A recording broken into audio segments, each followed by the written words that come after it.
Hola, muy buenos días a todos. Yo soy la doctora Cristina Rico, soy médico radiólogo con alta especialidad en mama.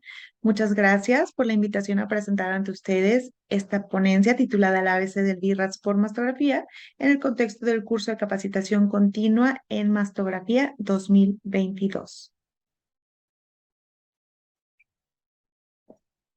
Bueno, entrando en materia, tenemos que el BIRAS es un sistema que nos va a permitir normalizar el informe, estandarizar el vocabulario para tener una comunicación asertiva y fluida, disminuir la discordancia entre la interpretación de imágenes y así sus recomendaciones, facilitar la vigilancia de los resultados y la auditoría.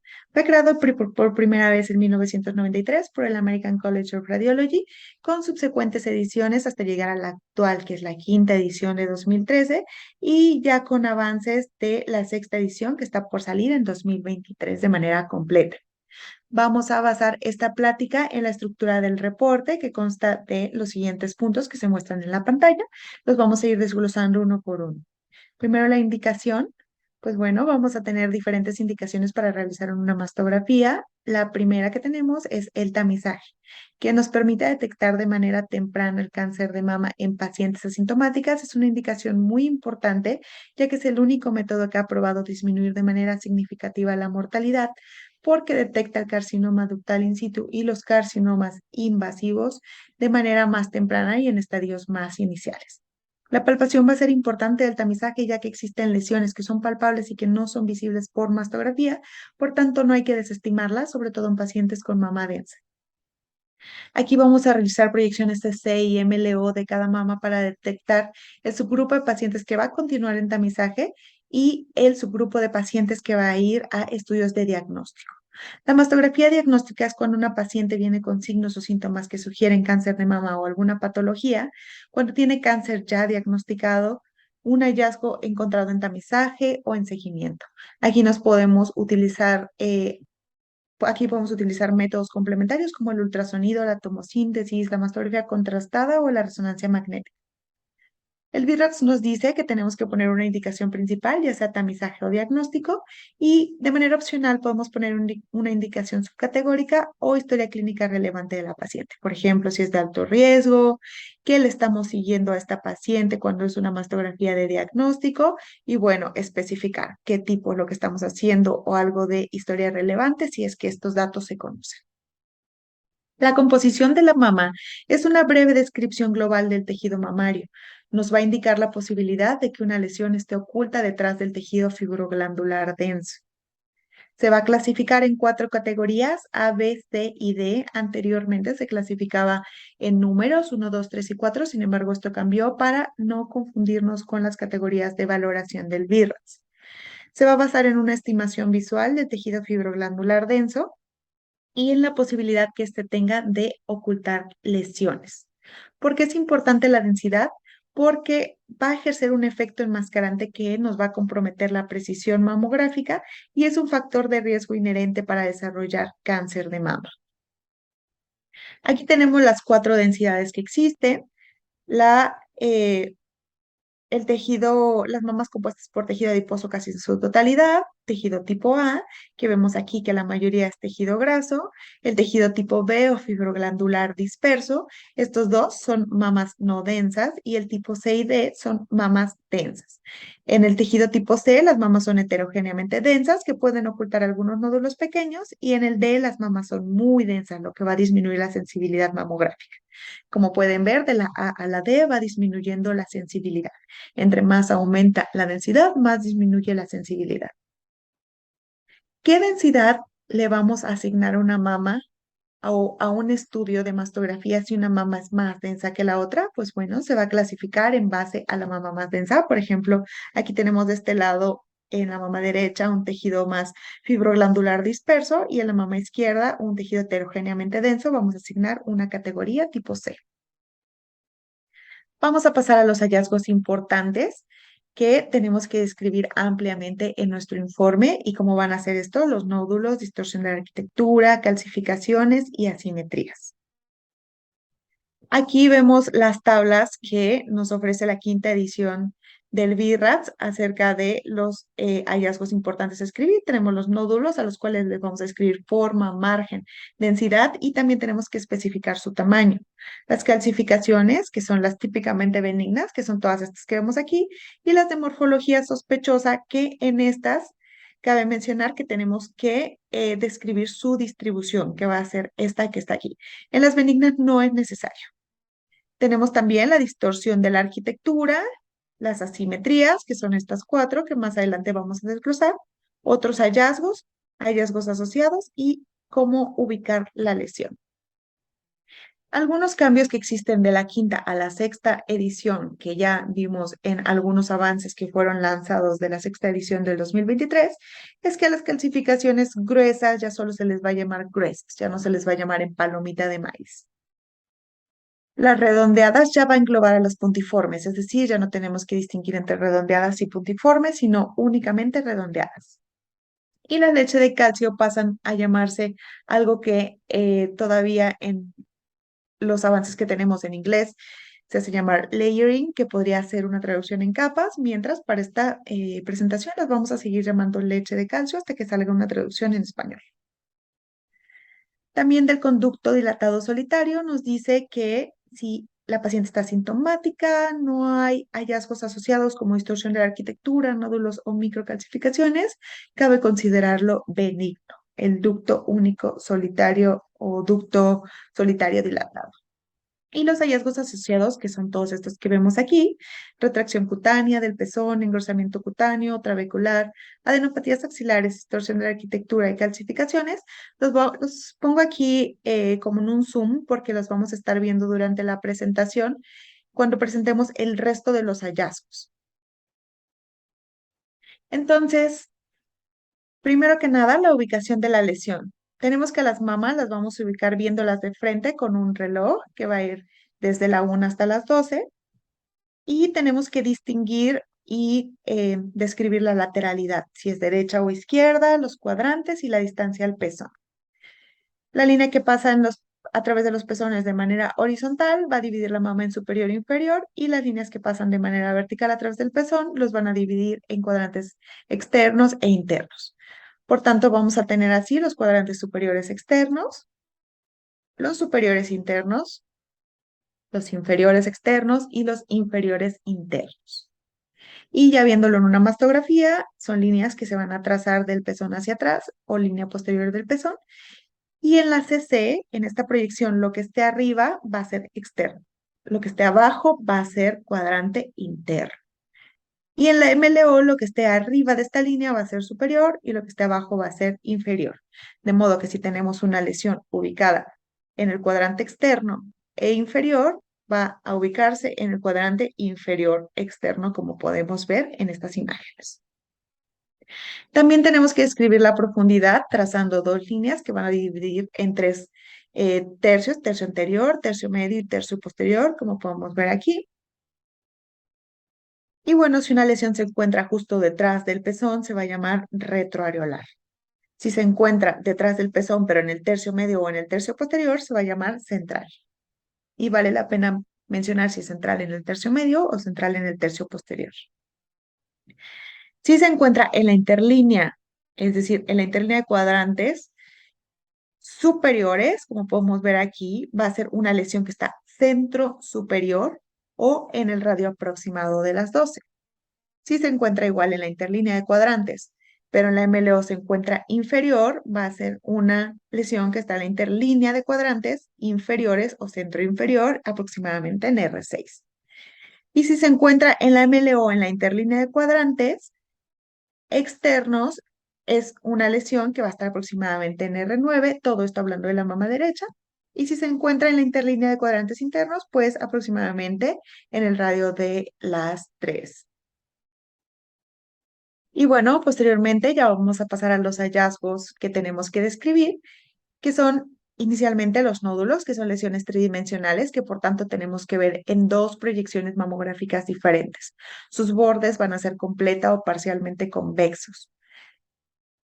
Si aparece en una sola proyección, se le considera asimetría hasta demostrar lo contrario, es decir, hasta que tomemos una proyección que lo demuestre o que lo encontremos en el ultrasonido. El primer descriptor que tenemos de los nódulos es la forma.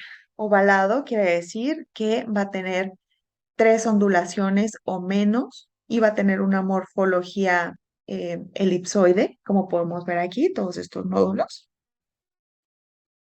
Y bueno, aquí vemos este nódulo que también es ovalado y se asocia a engrosamiento cutáneo.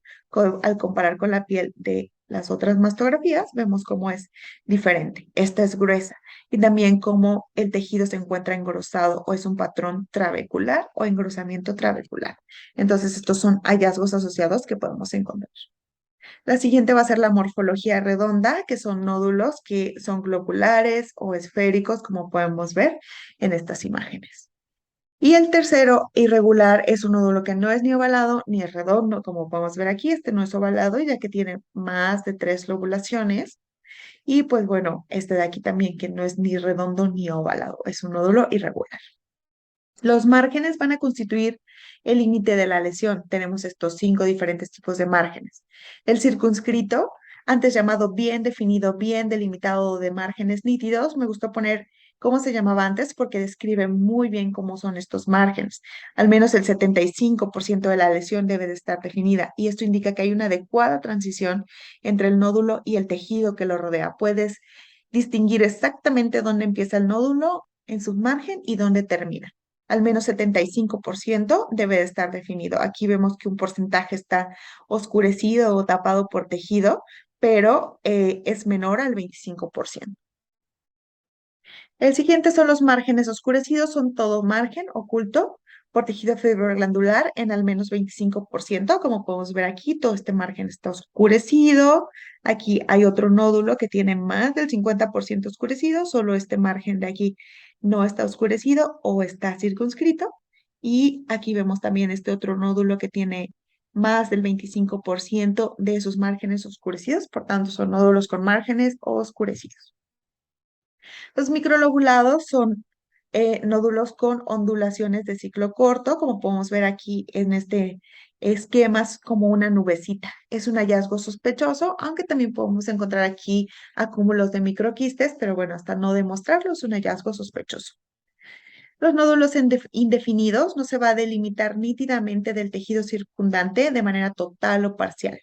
O sea, no vamos a distinguir dónde termina exactamente el nódulo y dónde empieza. Cabe mencionar que este término no debe usarse si se considera que es indefinido secundario a que el tejido mamario adyacente lo está oscureciendo. No se debe usar en estos casos, ya que este descriptor es un hallazgo de sospecha. Y bueno, aquí vemos algunos hallazgos asociados a este nódulo indefinido, como son calcificaciones. El nódulo espiculado son líneas que irradian desde la lesión hacia la periferia y es un hallazgo sospechoso. Aquí podemos ver cómo tiene estas espículas que van hacia la periferia y en este caso tiene hallazgos asociados, como son el engrosamiento cutáneo, la distorsión de la arquitectura, cómo retrae la piel y retrae el pezón. Y el tercer descriptor de los nódulos es la densidad. Es la atenuación que van a tener los rayos X en el nódulo en relación con el tejido fibroglandular sano que se encuentra alrededor. La mayoría de los nódulos malignos son iso o hiperdensos y nunca adiposos, aunque pueden encerrar grasa. Es un criterio subjetivo y es menos fiable que la forma y el margen, los previos que acabamos de describir. Aún así, vale la pena mencionarlo, los nódulos hiperdensos van a tener mayor grado de atenuación que el previsto para el tejido que lo rodea. Aquí vemos este tejido y vemos cómo este nódulo tiene mayor atenuación que este tejido. Igual, este nódulo tiene mayor atenuación que este tejido que se encuentra alrededor y lo mismo para este primero. El siguiente descriptor es isodenso. Vemos cómo este nódulo tiene una atenuación similar al tejido que lo rodea. Todo es el caso de todos estos nódulos. Y los nódulos hipodensos, que tienen un menor grado de atenuación, como en este caso podemos ver aquí, que está menos denso que el tejido que lo rodea, aquí también. Y bueno, no siempre son benignos, en este caso, pues es un nódulo espiculado, que aunque es hipodenso, pues tiene otros descriptores de sospecha, como que es espiculado e irregular.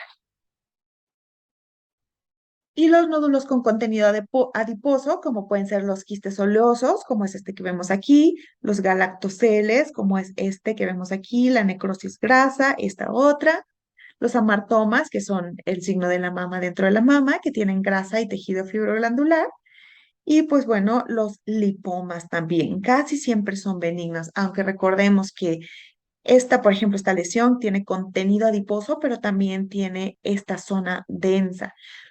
Se trata de un liposarcoma, si bien recordemos que los tumores también pueden encerrar grasa. Y pues bueno, aquí este es una necrosis grasa que esta tiene una sutura, una calcificación en hilos de sutura y tiene distorsión de la arquitectura secundaria a la cirugía de este paciente. Pasando a las clasificaciones, pues estas se van a dividir en benignas y en sospechosas. Las benignas son más grandes, más gruesas, con bordes más lisos y más redondeados. Generalmente no requieren proyecciones adicionales, aunque existen algunos casos que sí. Pueden describirse o no, esto depende. Si creemos que al describir las calcificaciones benignas, el médico las puede llevar a una biopsia por la preocupación que estas pueden conllevar, pues no hay que describirlas. Y si creemos que y sí hay que escribirlas cuando creemos que si el médico las ve, puede pensar que nosotros no las escribimos porque no las vimos. Pero bueno, pues llegar a este balance es un poco complicado. No es necesario describir la distribución en estas calcificaciones. En las sospechosas, estas suelen ser muy pequeñas, requieren generalmente proyecciones adicionales y en estas siempre se va a describir la distribución. Vamos a empezar por las benignas, como son las vasculares. Son trayectos paralelos o tubulares claramente relacionados con vasos sanguíneos, como podemos ver aquí.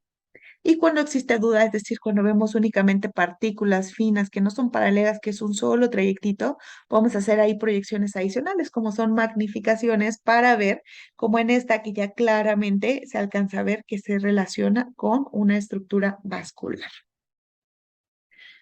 Otras calcificaciones benignas son las gruesas, que son calcificaciones voluminosas de masa de 2 a 3 milímetros y representan fibroadenomas en involución, como podemos ver aquí, que tienen nódulo asociado a calcificaciones gruesas. A veces las calcificaciones ya son tan grandes que nos van a oscurecer el nódulo y ya solo vamos a poder ver la calcificación en sí. Son más lisas, sus bordecitos son más lisos y son más grandes en general que las calcificaciones gruesas heterogéneas que podemos ver aquí, que son más irregulares, y estas, las gruesas heterogéneas, representan calcificaciones de sospecha. Las lineales gruesas tienen una distribución ductal, se asocian a ectasia, miden más de 0.5 milímetros de diámetro, van a tener un centro radiotransparente, como en este caso, cuando son calcificaciones periductales, o van a tener un centro radiopaco cuando son calcificaciones totalmente ductales. Pueden encontrarse uni o bilateralmente y generalmente las podemos observar en pacientes mayores a 60 años. Las redondas son benignas cuando presentan una distribución difusa. En este término ya se va a incluir a las puntiformes. Cuando son agrupadas y no tenemos previos, como en este caso, cabe asignarles una categoría BIRATS 3 y realizar una vigilancia o un seguimiento. Cuando son nuevas, cuando tienen una distribución lineal o segmentaria o están asociadas a un tumor, cabe realizarle pues magnificaciones y estudios adicionales para considerar si hay que realizar una biopsia. Las calcificaciones anulares, también benignas, son depósitos de calcio sobre una esfera, como podemos ver aquí en esta necrosis grasa. Tienen una superficie muy lisa y un centro radiolúcido. Se pueden asociar a necrosis grasa, quistes simples y a quistes oleosos, o como en este caso a inyección por modelantes. Las distróficas son secundarias a la radioterapia, trauma o cirugía. Son irregulares en forma, miden más de 1 milímetro y tienen centro radiotransparente, como las podemos ver aquí. Aquí también vemos otra calcificación distrófica que incluso se asocia a un poco de retracción de la piel. Tiene un marcador radiopaco lineal cutáneo, indicando que es un sitio de cirugía.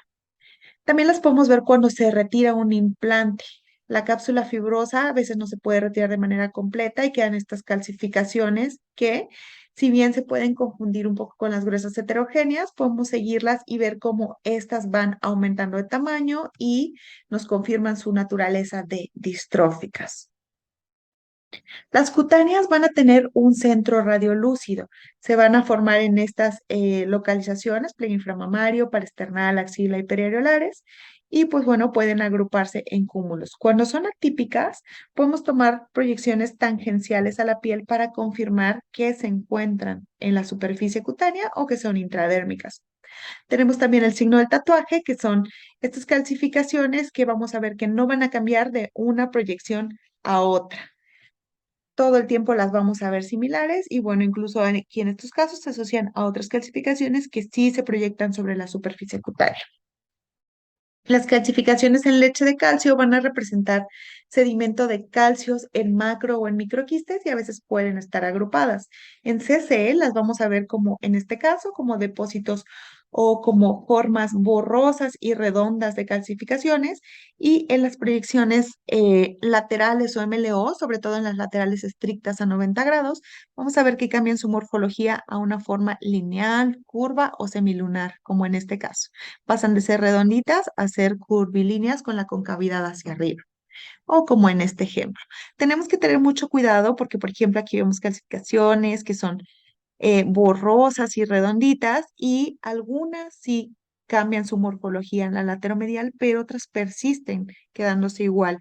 Y pues bueno, estas corresponden con unas calcificaciones amorfas. Hay que tener en cuenta que pueden mostrarse en la misma localización y bueno, este es un punto que tenemos que tomar como de importancia. Y por último, los hilos de sutura, que son calcio depositado en el material de sutura, son lineales o tubulares y pueden presentar nudos. Entonces ya dijimos, las calcificaciones de morfología benigna son directamente un BIRADS 2 sin hacerle más nada. Y las calcificaciones con morfología sospechosa o dudosa le tenemos que hacer proyecciones adicionales. Las sospechosas son las amorfas, gruesas heterogéneas, pleomórficas finas, lineales finas o lineales finas ramificadas. Las amorfas son pequeñas y borrosas, se van a ubicar en la unidad ductal lobulillar terminal o en microquistes y su grado de sospecha va a depender de su distribución. Aquí podemos ver varios ejemplos de estas calcificaciones amorfas que también son llamadas de manera didáctica en polvo de nube o algodonosas, por lo borrositas que son, porque no son formas muy distinguibles. Cuando su distribución es difusa y bilateral, se consideran benignas. Cuando están agrupadas, segmentarias o en distribución lineal, van a requerir una biopsia, ya que su valor predictivo positivo está arriba del 20%, lo que corresponde a un BIRADS 4B. En las gruesas heterogéneas son más evidentes e irregulares que las amorfas, miden entre 0,5 y 1 milímetros. Cuando es un solo grupo, las vamos a biopsiar. Les vamos a tomar magnificaciones y las vamos a biopsiar. Si son varios grupos y si son bilaterales, cabe considerarse benignas. Se pueden encontrar en fibroadenomas, fibrosis o traumatismos. Tienen un valor predictivo positivo de 13-15% aproximadamente cuando es un solo grupo y se van a categorizar como un 4B. Las finas pleomórficas son más evidentes que las amorfas, tienen formas más reconocibles. En estas se les conoce también como polvo de piedra porque son un poquito más grandecitas, como las podemos ver aquí. Sus formas y tamaños son irregulares, generalmente miden menos de 0,5 milímetros, tienen un valor predictivo de 29%. Estas también son 4B. Como podemos ver, todas estas que acabamos de mencionar, amorfas, gruesas heterogéneas y finas pleomórficas, son 4B.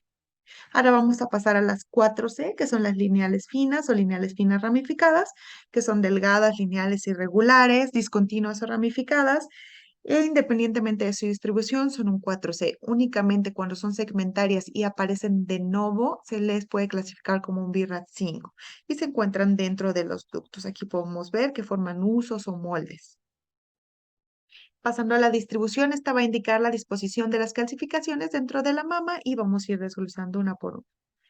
La distribución difusa tiene un valor predictivo positivo del 0%. Están dispersas en toda la mama y las redondas y amorfas con esta distribución son benignas, sobre todo si son bilaterales. Las regionales son calcificaciones distribuidas en un diámetro mayor de más de 2 centímetros. Pueden abarcar más de un cuadrante y no tienen que representar una distribución ductal. Aquí podemos ver el ejemplo, como estas se distribuyen en más de 2 centímetros, son unas calcificaciones regionales. Las microcalcificaciones agrupadas tienen que ser mínimo 5 en un diámetro menor a 2 centímetros, como podemos ver aquí, estas que se agrupan y pues estas otras que vemos aquí asociadas a distorsión de la arquitectura. En este caso, cuando son estas redondas agrupadas, le damos un BIRATS 3 y tenemos que hacerles vigilancia. Tenemos que hacerle inicialmente magnificaciones y posteriormente mandarlas a vigilancia. Estas que vemos aquí, que están agrupadas, pero se están asociando a una distorsión de la arquitectura, obviamente van a ser unas calcificaciones sospechosas.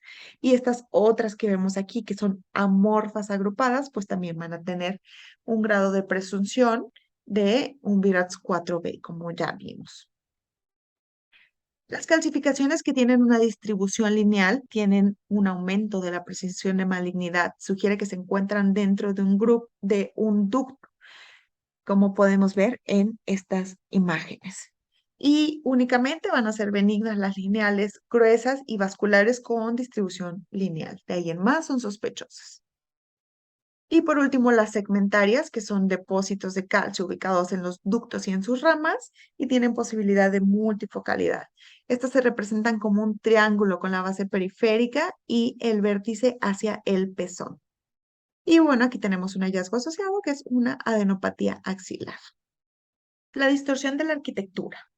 Ya pasando a otro tema, dejando detrás las calcificaciones, son líneas delgadas, rectas o especulaciones, como podemos ver aquí en este ejemplo representado por estas líneas como gráfico que irradian desde un punto. Van a causar retracción, distorsión o rectificación focal del parénquima mamario. Existen causas benignas como es el trauma o la cirugía, pero si no tenemos claro ninguno de esos antecedentes, pues se tiene que hacer un workup, ya sea con compresiones focales o tomosíntesis, porque existe la posibilidad de que sea un cáncer, una cicatriz radial o una lesión esclerosante compleja, por lo cual convendría hacer una biopsia en estos casos.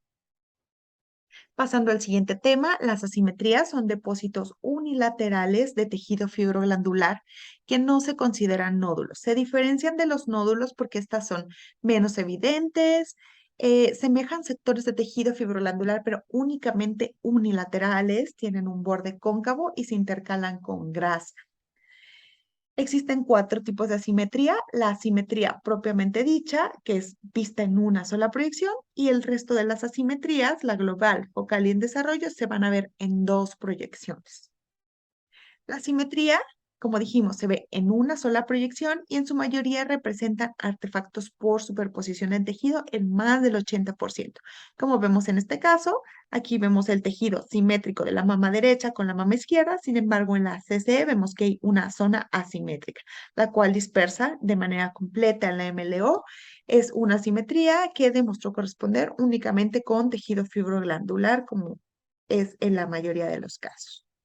La simetría global va a ocupar al menos un cuadrante, como podemos ver aquí más claro en esta imagen obtenida de la literatura, y no se va a asociar a nódulo, ni distorsión, ni calcificaciones de sospecha. Se tiene que observar en 2 proyecciones, como podemos ver aquí, y ocupando al menos un cuadrante en esta imagen de una paciente de la fundación.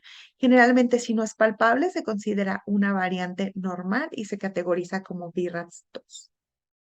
La asimetría focal, esta diferencia de la global, va a ocupar menos de un cuadrante, es más pequeña y entre más pequeña sea, menos se debe de desestimar. Aunque mida menos de un centímetro, con mayor razón no se debe de desestimar. Se observa en 2 proyecciones y tiene un aspecto similar en todas, es decir, si yo le tomo un rol o le tomo una compresión o una lateral, pues va a persistir. Tienen bordes cóncavos, no se asocia a hallazgos de sospecha, tienen un porcentaje de malignidad de 0.51% cuando no se asocia a ningún otro hallazgo de sospecha y es un hallazgo probablemente benigno categoría BIRATS 3. En el tamizaje, una asimetría focal puede estar representada por 2 asimetrías diferentes y lo cual lo podemos corroborar en las proyecciones adicionales, por lo cual va a ser muy importante que no le demos un PIRADS 3 directo del tamizaje, sino que la llevemos a diagnóstico y le hagamos todas las proyecciones que requiramos antes de decir que es una asimetría focal. Puede representar dos asimetrías diferentes en las proyecciones adicionales o puede terminar siendo un nódulo en el ultrasonido. Por lo cual, primero hay que hacerle todo lo de diagnóstico que tengamos que hacer antes de categorizar. Aquí vemos también esta asimetría focal en el cuadrante superior externo de la mama derecha. No tiene hallazgos asociados, tiene grasa intercalada, tiene bordes cóncavos y pues básicamente. Y la siguiente es esta otra simetría focal que vemos en el cuadrante superior externo, pero ahora de la mama izquierda. A los compresiones focalizadas, vemos cómo se asocia un poco de distorsión de la arquitectura. Por lo tanto, este ya no sería un hallazgo BIRADS 3 porque tiene un hallazgo de sospecha asociado, que es la distorsión, y pasaría a ser una categoría de sospecha BIRADS 4. La siguiente vemos esta asimetría focal también en el cuadrante superior externo que corresponde con tejido fibroglandular. Esta otra que vemos cómo se observa en el cuadrante superior externo y no modifica el cambio de proyección.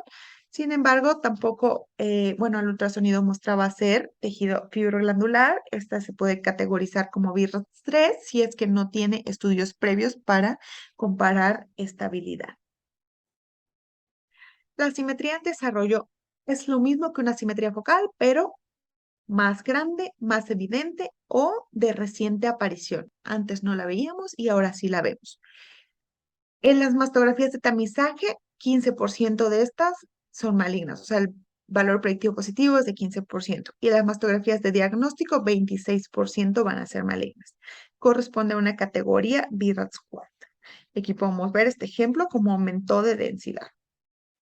Pasamos a otros hallazgos que son ganglio intramamario, son lesiones o nódulos, mejor dicho, reniformes ovalados con un centro radiolúcido o graso que se van a asociar a una estructura vascular ya que corren junto con el sistema venoso, el sistema linfático corre con el sistema venoso y lo podemos ver aquí.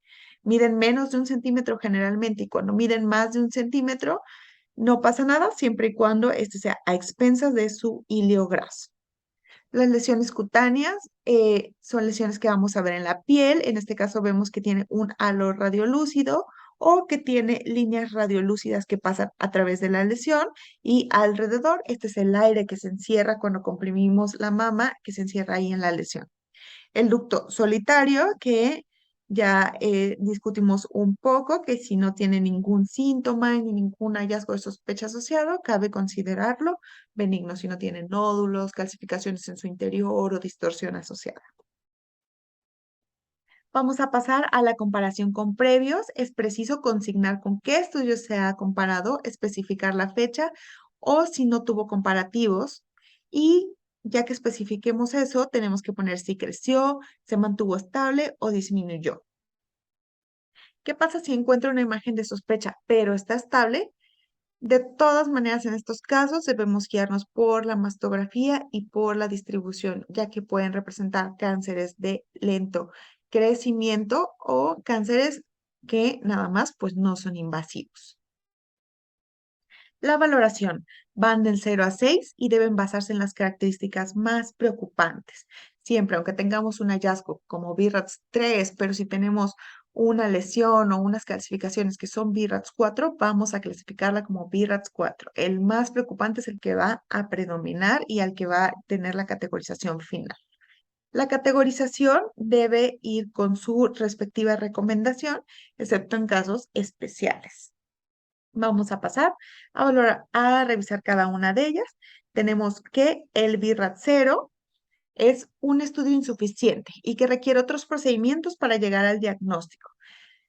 En este caso, cuando damos un BIRAD 0, debe especificarse qué estudio es el necesario para que se complemente, ya para que se cierre este estudio. Es decir, si tenemos unas calcificaciones, poner que requerimos las magnificaciones, una proyección lateral o tangenciales. O si tenemos un nódulo, pues que requiere ultrasonido, una distorsión que le solicitamos tomosíntesis o compresiones focales, etcétera.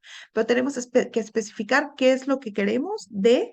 em, que tenemos que hacer para que el BIRAT 0 ya se pueda categorizar a un 1, 2, 3, 4 o 5. Cuando requerimos los previos, estos se deben de pedir solo si nos van a cambiar la valoración. Si es un hallazgo que ya de entrada se ve maligno, pues ya ni siquiera vale la pena esperar a que la paciente nos traiga sus estudios previos, porque de todas maneras tenemos que clasificar en base a las características que estamos viendo actualmente, no a la estabilidad, si es que es un hallazgo francamente maligno. No debe darse un BIRAT 0 cuando se va a enviar a la paciente a resonancia magnética. Cuando va a resonancia magnética, la paciente ya va clasificada. Ya tiene que ir con una categorización positiva, es decir, un 1, 2, 3, 4, 5, pero no en 0. Un resultado negativo, pues es una mastografía que no tiene nada, solo el tejido. Hallazgo benignos, pues son todos estos que podemos ver aquí y se pueden describir o no. Si elegimos describirlo, pues hay que ponerle un BIRATS 2. Si no lo escribimos, hay que ponerle un BIRATS 1. Los hallazgos probablemente benignos son estos tres: nódulo sólido no calcificado y circunscrito, asimetría focal o grupo solitario de calcificaciones redondeadas, un solo grupo. Hay que realizar un diagnóstico antes de asignar esta categoría, como les dije, pedirles las magnificaciones, el ultrasonido, las proyecciones adicionales, todo lo que se le tenga que pedir. Y el seguimiento va a ser, pues, primero se categoriza como BIRATS 3 ese día, se sigue en 6 meses de manera unilateral con la mastografía solo del lado afectado y en un año ya se sigue con la mastografía de los dos lados para tamizar el lado contralateral y seguir el lado que estamos valorando. Posteriormente, en un segundo año o al segundo año, se pide una mastografía completa otra vez y se puede seguir a un tercer año o no. Este es opcional. Si el hallazgo que estamos valorando se hace más pequeño o desaparece, se puede bajar a un BIRATS 2 o si se considera que el hallazgo es claramente benigno o constituye una variante normal durante el seguimiento, se puede bajar a un BIRATS 2. Si creció, aumentó de tamaño o extensión, pues hay que subirle la categoría a un BIRATS 4 y realizarle biopsia.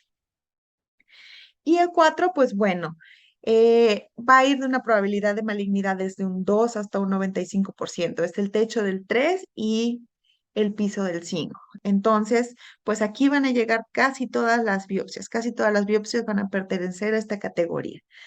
Si bien todos los hallazgos que están aquí no tienen el aspecto clásico de tumores malignos, pero sí características sospechosas para justificar una biopsia. Y el BIRAT 5, pues es un resultado que si sale benigno en la biopsia, pues se va a considerar discordante y se requiere repetir la biopsia. Es un conjunto de hallazgos de sospecha. No existe un solo hallazgo por sí solo que tenga un 95% o más de valor predictivo positivo, por lo que es un conjunto de hallazgos de sospecha o calcificaciones lineales finas y lineales finas segmentarias de no. Y el BIRAT 6 es un diagnóstico maligno confirmado mediante biopsia antes de la resección quirúrgica completa. No debe observarse ninguna otra alteración que requiera una nueva valoración o biopsia. Si se reportan márgenes positivos posterior a la resección, pero no se ve lesión, cabe asignar un BIRATS 2 y añadir en el informe la aclaración que se encontraron márgenes positivos, pero que por mastografía no se ve lesión. Si se ve una lesión residual, cabe asignarle todavía un BIRATS 6. Y si se agrega un nuevo hallazgo de sospecha que no estaba antes, ya sea en esa mama o en la contralateral, cabe asignarle pues la categoría correspondiente, un 0, 2, 3 o 4, 5. Y pues la concordancia de la categoría y la recomendación tiene que ser siempre, excepto en ciertos casos, como en estos, como cuando tenemos una mastografía negativa, no vemos nada, pero es una paciente con un hallazgo palpable. Aquí le vamos a dar BIRATS 1, pero la recomendación va a ser discordante.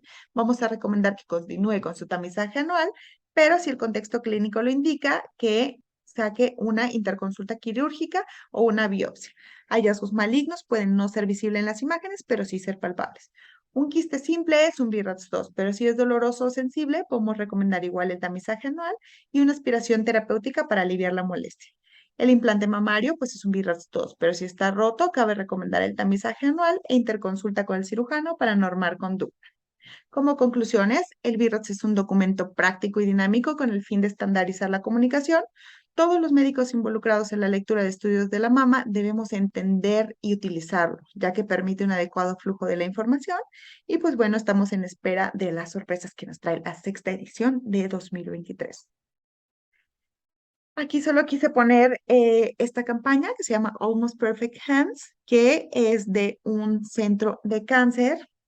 Estas mastografías son las láminas de pacientes que son artistas, que se dedican a pintar, a tejer o a dibujar. Y como dice que aún las manos más perfectas, manos de artistas, no pudieron detectar a la palpación un cáncer. Entonces, esto trae eh, a renombrar aún más la importancia de realizar la mastografía, no desestimar la palpación, pero sí y una invitación a realizar mastografía a todas nuestras pacientes mayores de 40 años.